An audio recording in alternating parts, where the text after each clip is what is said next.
Pada topik ini, kita akan mempelajari mengenai fungsi dari xilem dan floem serta transportasi pada tumbuhan. Semua tumbuhan membutuhkan air. Tanaman menggunakan akarnya untuk menyerap air. Penyerapan air terutama dilakukan oleh rambut akar. Rambut akar ini sangat meningkatkan area penyerapan air. Air dan mineral masuk ke dalam akar melalui dua jalur, yaitu jalur apoplastik dan juga jalur simplastik. Jika air dan mineral bergerak dari sel ke sel melalui ruang di antara dinding sel, maka itu dinamakan dengan jalur apoplastik.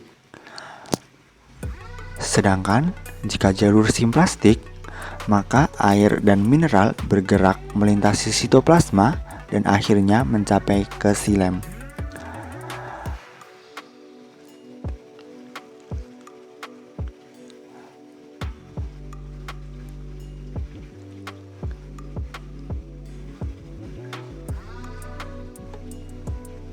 Pembuluh xilem adalah tabung berongga, sempit, dan panjang yang tidak mengandung bahan hidup.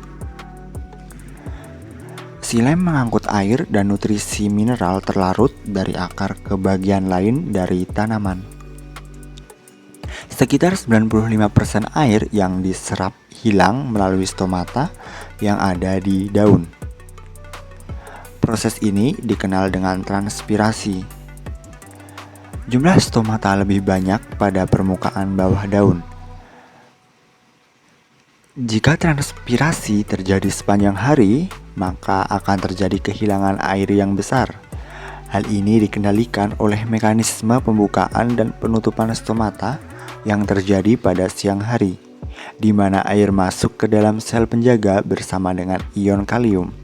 Hal ini menyebabkan perubahan bentuk sel penjaga. Saat stomata terbuka pada malam hari, ion kalium dan molekul air meninggalkan sel penjaga sehingga turgiditas menurun dan stomata menutup kembali. Stomata juga bertindak sebagai situs utama pertukaran gas pada daun. Tanaman memanfaatkan air dan karbon dioksida untuk proses fotosintesis.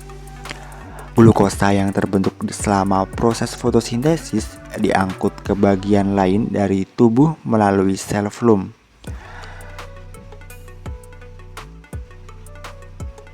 Floem merupakan jaringan yang mengalir terdiri dari sel parenkim yang kurang terspesialisasi dan berinti sel tabung dan sel penggiring. Transportasi makanan dalam cairan dapat naik dan turun pada batang untuk menjangkau seluruh bagian tumbuhan. Maka, transportasi pada tumbuhan merupakan tugas dari xilem dan floem.